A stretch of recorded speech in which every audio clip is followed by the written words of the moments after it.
You're live from New Delhi. You're watching DD India Live, India's Voice to the World. I'm Lipakshi Khurana, coming up in the next 30 minutes.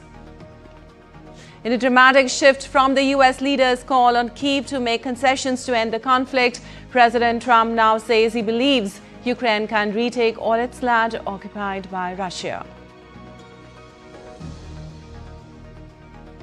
Iran, European powers meet in a bid to strike a last-ditch nuclear deal to avert re-imposition of UN sanctions before a September 27th deadline. India hits out at Pakistan in the United Nations, says it should vacate Indian territory under their illegal occupation and more focus on rescuing economy on life support. Super Typhoon Ragasa lashes Hong Kong, schools shut, flights scheduled, cancelled, thousands evacuated, death toll climbs to 14 in Taiwan.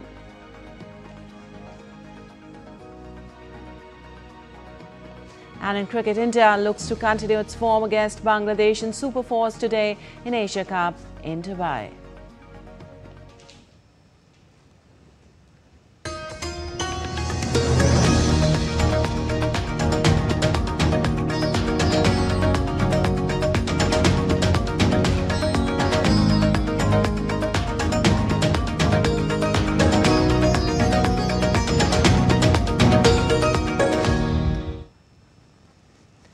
On to the details now. In a major shift from his previous dismissals of Kyiv's aims in over 3.5-year-old conflict, US President Donald Trump on Tuesday said that Ukraine could retake all of its territory from Russia. Now, in a post on his Truth Social platform, Trump said he believed Ukraine, with the support of the European Union and NATO, can win back all of the territory Russia has taken. Trump further said the US will continue to supply weapons to NATO for NATO to do what they want with them. While dismissing Russia as a paper tiger in economic peril, Trump said Putin and Russia are in big economic trouble and this is the time for Ukraine to act. The biggest progress is that the Russian economy is terrible right now. As you know, it's crashing.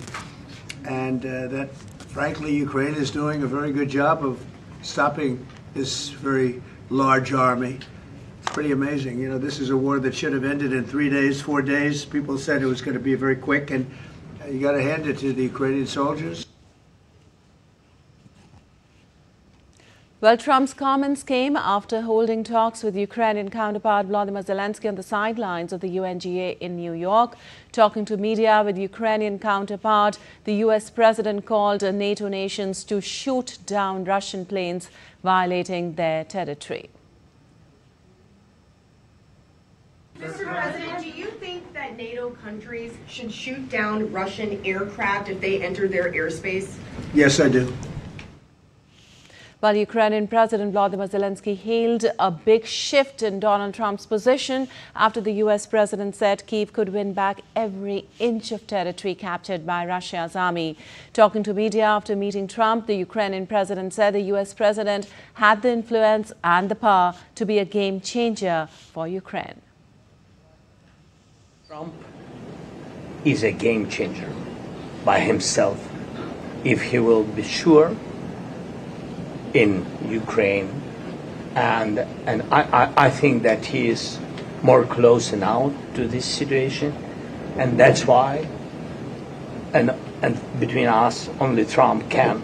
For today, we know some not too much players in the world who can be game changers, but he's the most closer. Meanwhile, NATO also warned Russia that it would use all necessary military and non-military tools to defend itself as it condemned Moscow for violating Estonian airspace in a pattern of increasingly irresponsible behavior. Well, the warning came after Estonia said on Friday that 3 Russian MiG-31 fighter jets violated its airspace for 12 minutes before NATO Italian fighter jets escorted them out. The week before, some 20 Russian drones entered Polish airspace, prompting NATO jets to shoot some of them down and the alliance to beef up the defense of Europe's eastern flank. Also, the NATO statement followed a meeting of the North Atlantic Council made up of ambassadors from the alliance's 32 member countries, which were called after Estonia invoked Article 4 of NATO's founding treaty. In its statement, NATO also said its members would not be deterred from continuing to support Ukraine in the exercise of the inherent right to self-defense against Russia's brutal and unprovoked war of aggression. Meanwhile, the world leaders gathered at the UN Security Council for a high-level meeting on Ukraine conflict, while Ukrainian President Zelensky urged a stronger action from allies on Russia. UN Secretary-General Antonio Guterres warned of conflict escalation. We cannot afford to lose the current diplomatic momentum, as fragile as it might be. The longer this war continues, the more devastating its consequences for everyone. I therefore reiterate my appeal for a full, comprehensive and sustainable ceasefire. And Chile on Tuesday put forward its former president Michelle Bachelet as the candidate to replace UN Secretary-General Antonio Guterres, whose term ends next year.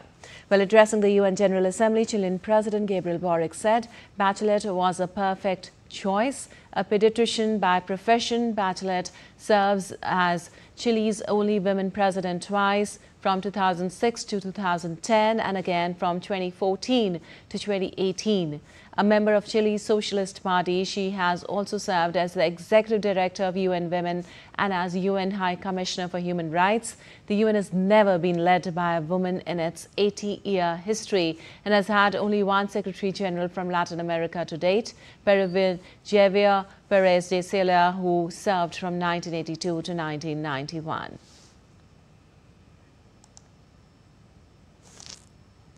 And French President Emmanuel Macron said on Tuesday, if U.S. President Donald Trump wants to be the Nobel Peace Prize, he needs to stop the conflict in Gaza, and he's better positioned to do so than France. While speaking in a televised interview from New York, where Macron is attending the United Nations General Assembly, he said that only Trump has the power to put pressure on Israel to end the conflict in Gaza. The Nobel Peace Prize is only possible if you stop this conflict. And therefore, we must put pressure on the Israeli government to end the conflict in Gaza, so that we can finally release the 48 hostages and reopen the humanitarian aid routes, save the lives of children, women, men and the elderly. Well, Macron also welcomed comments by Trump appearing to shift his rhetoric about the conflict in Ukraine. Trump said that he believed Ukraine can win back all of the territory Russia has taken since its invasion. While addressing the UN General Assembly earlier in the day, Trump criticized the organization itself, saying it had not supported his efforts to end conflicts around the world. But speaking to the chamber himself later in the day, Macron said the world needed a functioning United Nations.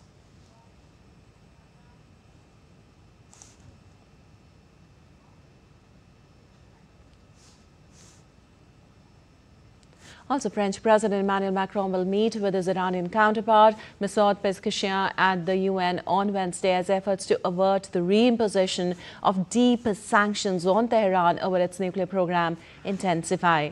While giving options from the podium of the UN General Assembly on Tuesday, the French president said Iran either makes a gesture and goes back to the path of peace and accountability that makes it possible to get back on course, or sanctions will have to be imposed.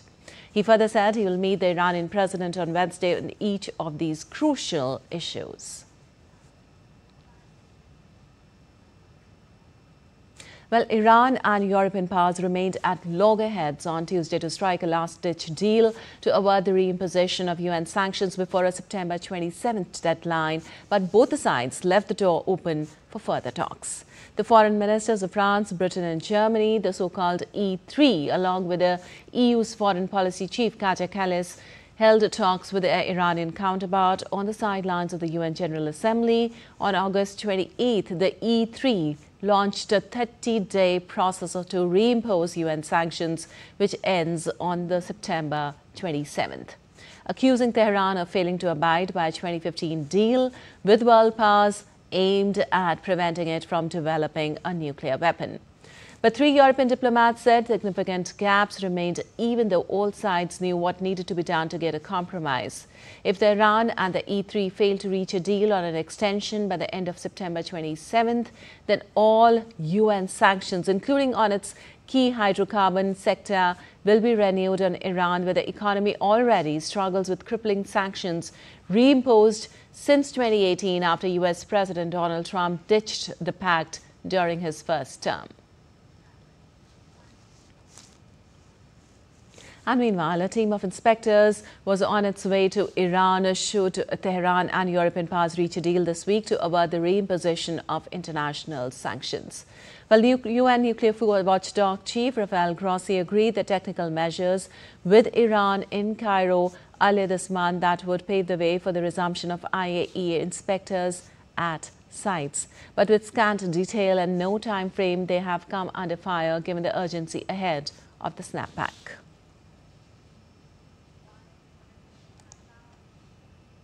Everything is possible. Everything is. If there is a will, sorry for the cliche. If there is a will, there is a way. We have our inspectors. Their inspectors are on the way, and they are the possibility to start with this work. It's depending on the political will of Iran. Well, the protesters opposing the Iranian government gathered near the United Nations in New York on Tuesday, a day before Iran's President Masoud Pezeshkian was set to address the annual UN General Assembly. The Organization of Iranian American Communities, affiliated with the People's Mujahideen Organization of Iran, organized the rally. PMOI is the main faction within the exiled opposition umbrella organization, the National Council of Resistance of Iran. There was a heavy security presence outside the United Nations headquarters.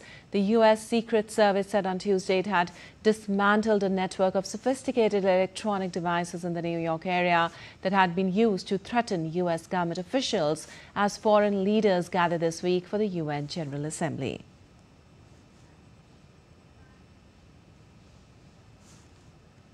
And another meeting where leaders convened at UNSC to address the deepening Israel-Palestinian conflict with stark warnings about humanitarian crisis and regional instability dominating discussions. The meeting concluded with calls for renewed international efforts to address the escalating crisis as world leaders departed amid lingering questions about the Council's ability to act decisively.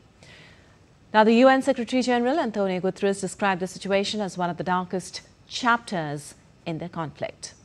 Also, U.S. Ambassador to the UN, Mike Waltz, criticized the recent unilateral statements regarding Palestinian statehood. He argued that such moves embolden Hamas and undermine peace efforts. And Secretary of State Marco Rubio said that the U.S. has not received a reported letter from Hamas regarding a hostage deal. According to a news channel, Hamas sent a letter to U.S. President Trump proposing a 60-day ceasefire in exchange for the immediate release of half of the hostages being held in Gaza. Well, Rubio told Fox channels, Fox and Friends, on Tuesday morning that his administration has not received any such letter from Hamas. We haven't seen the letter. We don't have that letter. And even if we did, it wouldn't matter. The president has already made clear he's not interested in 60 days, 10 people. He wants all the hostages out, all 48, including the 20 who are alive, 28 who are deceased. He wants them all. There should have never been any. Why are we even talking about hostages? Why do we still have to talk about hostages at this point? There shouldn't be any. They should all be released immediately, period. Well, 4 years after the military seized power, voters in a Guinea referendum have resoundingly chosen to implement a new constitution, with 89% supporting the charter. The constitution paves the way for elections in the West African country, but also permits General Mamadi Doumbouya, its junta leader, to run for president. According to Condé, total election turnout stood at 86.4%. Final results will be announced by the Supreme Court at an unspecified date. The opposition, many of whose leaders are based abroad, had called for a boycott, describing the vote as a power grab with predetermined results. Some 6.7 million Guineans out of a population of approximately 14.5 million people were eligible to cast the ballot. And 14 people have died in eastern Taiwan's Hualien County after a barrier lake in the mountains overflowed due to Super Typhoon Ragasa. Super Typhoon Ragasa, the world's most powerful tropical cyclone this year, have also lashed Hong Kong with hurricane-force winds and torrential rain. Many regions in Hong Kong have shut down and more than 700 flights have been cancelled. Authorities have warned of rising sea levels, saying they could be similar to those seen during Typhoon Hato in 2017 and Typhoon Mangkhut in 2018, both of which caused billions of dollars in damage. Well, Ragasa is expected to maintain super typhoon intensity as it edges closer to the coast of China's Guangdong province, home to more than 125 million people, where it is expected to make landfall from midday to late Wednesday. Guangdong authorities have evacuated over 7,700 people for safety measures. And still to come in this edition of DT India Live. On the sidelines of the UNGA, EAM Jaishankar holds a high-level meeting with countries of the Global South. Film director Karan Johar praises Wave's OTT platform.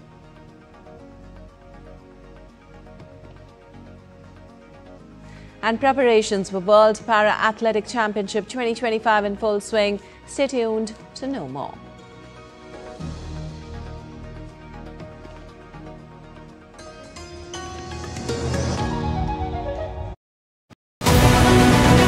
Pakistan's Al Khalid tank under fire at home. Can it hold up against India's T-90 Bhishma? Islamabad's stealth fighter dreams dashed. No J-35 in sight.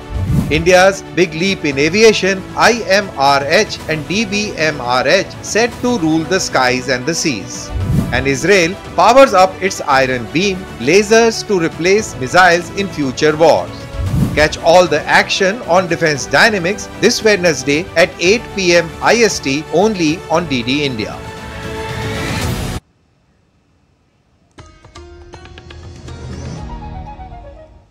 Welcome back. You're watching DT India Live. I'm Lipakshi Khurana. Moving on, India on Tuesday hits out at Pakistan at the United Nations Human Rights Council, lashing out at Islamabad for abusing the forum with baseless and provocative statements against India.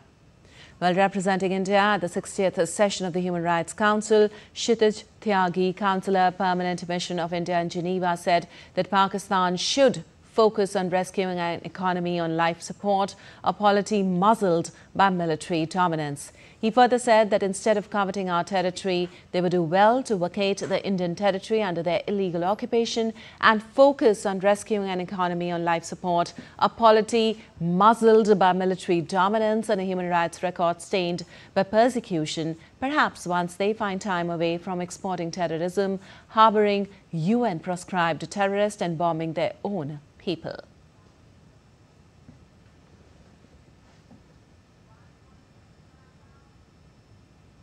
A delegation that epitomizes the antithesis of this approach continues to abuse this forum with baseless and provocative statements against India. Instead of coveting our territory, they would do well to vacate the Indian territory under the illegal occupation and focus on rescuing an economy on life support, a polity muzzled by military dominance, and a human rights record stained by persecution. Perhaps once they find time away from exporting terrorism, harboring UN-proscribed terrorists, and bombing their own people. Well, on the sidelines of the UNGA meeting in the U.S., Indian Foreign Minister Dr. S. Jaishankar held a key meeting in New York. During this special occasion, Dr. Jaishankar hosted a high-level meeting of like-minded Global South countries to discuss a number of important global issues. Well, presenting India's position, Dr. Jaishankar said, given the growing concerns and multiplicity of risk of today, it is natural for the Global South to turn to multilateralism for solutions. He also made the proposal for Global South to approach the world affairs and said in light of current challenges, the need for enhanced dialogue among the Global South was emphasized to foster solidarity and encourage mutual cooperation. The discussion recommended utilizing existing platforms to strengthen mutual consultation. Well, on the sidelines of the UN General Assembly in New York, External Affairs Minister Dr. Jaishankar also met Minister of Foreign Affairs and Foreign Trade of Jamaica, Kamina J. Smith, and congratulated on her reappointment as foreign minister and said he looked forward to strengthening their partnership. Also, Dr. Jai Shankar met Minister of Foreign Affairs of Maldives, Abdullah Khalil, and said India's support to Maldives' development remains steadfast. Also, Dr. Jai Shankar appreciated the meeting with FM David Van Wiel of the Netherlands and said he held an insightful conversation on European strategic positioning and India's approach. Dr. Jai Shankar also met Minister for Foreign Affairs of Singapore, Vivian Balakrishnan, on the sidelines of the high-level meeting of like-minded Global South countries in New York. And Chief of Naval Staff Admiral Dinesh K. Tripathi is on an official visit to Sri Lanka aimed at reinforcing the long-standing defence and maritime ties between India and Sri Lanka. During his visit, he met top leaders, including the Prime Minister and military chiefs, discussing joint training, maritime security and regional initiatives like Milan and Slilex. Admiral Tripathi further paid tribute at the IPKF Memorial and addressed future defence leaders at the National Defence College.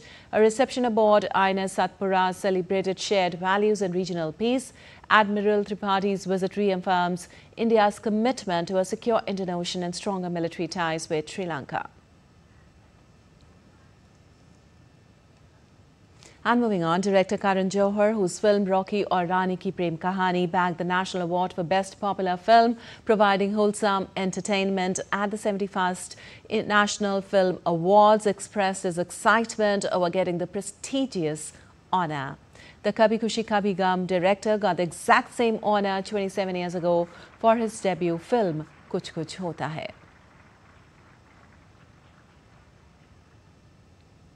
Well, while talking exclusively to DD India, the director expressed immense happiness on getting the award and also lavished praise on Waves, a free OTT platform launched by Prasar Bharati. Keep it simple. What does it feel like today? It feels magical, it feels emotional, it feels surreal, it feels all the above. Winning this award after 27 years in this category, I won it for my first film Kuch Kuch Hota Hai. 27 years later to win it again, it means that there's been a consistency and a continued relevance, and I'm very grateful to audiences worldwide for aiding me in assisting my vision. Also the fact that Shah Rukh and Rani are here winning awards as well means the world to me. I think more power to Waves, more power to the fact that it's amazing content that is freely available for the consumer to watch. I think we're running short of like some prolific platforms to add to the beautiful mix of, you know, Jio Hotstar, Netflix, Amazon, Z5. I think more the merrier. So I'm glad we have Waves to create some beautiful waves in the wave of entertainment. And on to some sports news now. After a rather comfortable 6-wicket win over Pakistan in their first Super 4 match, India will eye the final spot when they take on Bangladesh in the Asia Cup 2025 Super 4 match at the Dubai Cricket Stadium on Wednesday. The only unbeaten outfit of the tournament, India haven't been seriously challenged in their 4 preceding games. But Bangladesh will head into the contest believing that they can cause an upset against India, whom they last defeated in the T20 international match in 2019. India faced Bangladesh in their second Super 4 clash of the Asia Cup 2025 at the Dubai International Stadium. India started their Super 4 encounter overpowering Pakistan in a one-sided affair. With India continuing their dominant run in the Asia Cup, the onus will be on Bangladesh to defy the odds and produce a performance that could shake the tournament's balance. While India have been ruthless in their march so far, especially with their depth in batting and the consistency shown by players like Suryakumar Yadav, Shubman Gill and Abhishek Sharma, Bangladesh will have to play out of their skins if they are to upset their much stronger counterparts. Our general principle is respect everyone, fear no one, and it's more about our process and what we're trying to achieve. And you know, the focus will be putting our best game out again. We actually thought we were a bit scrappy against Pakistan. We weren't happy with their performance. We've just had a team meeting now, and as we always do, we're trying to address the things we feel we can be better at and more clinical at. So regardless whether it's Bangladesh or Oman, whoever we're facing, the guys tomorrow will be trying to put their best foot forward and give their best performance. The contest will undoubtedly revolve around how well Bangladesh spinners, especially Rishad Hussain and Mehdi Hasan, can challenge India's top order. However, with India's vast experience and depth, it will take something extraordinary from the Tigers to even match the pace and power of their opponents. Bangladesh started their Super 4 campaign on a winning note, defeating arch-rival Sri Lanka by 4 wickets. The Tigers will now go in believing they can cause an upset against India, against whom they last won a T20 match in 2019. If they can somehow beat India, they will emerge as strong contenders to enter the final. In a game that has everything to prove for both sides, India to assert their supremacy and Bangladesh to create an unforgettable upset, the Dubai International Stadium is sure to witness an intense, high-pressure encounter. Only one thing is certain: the winner will take a giant leap towards the final, while the loser will face a daunting uphill task in their quest for glory. Mukesh Shukla's report from Dubai, DD India. And the preparations at Delhi's Jawaharlal Nehru Stadium are in full swing for the World Para Athletic Championship, which will begin on September 27th. Organisers are fully geared up for the largest para sport event in the country, and one of the key aspects has been briefing volunteers about their roles, as their contribution is always crucial for the success of any event. Reinforcing its commitment to making sporting venues more inclusive, Swayam conducted a detailed accessibility audit of 13 hotels, gaming venue and 2 training venues in anticipation of the championship, and will also be providing customized transport solutions facilitating smooth mobility for para-athletes as part of Swayam's collaboration with the Paralympic Committee of India.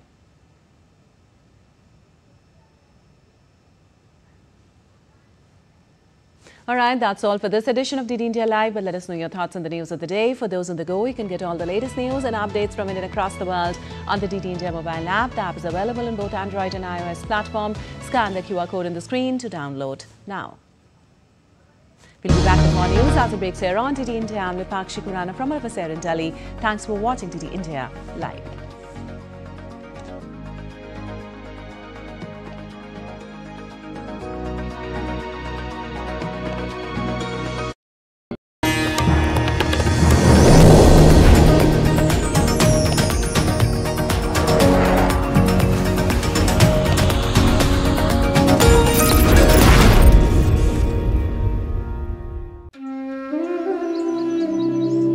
Take a front seat.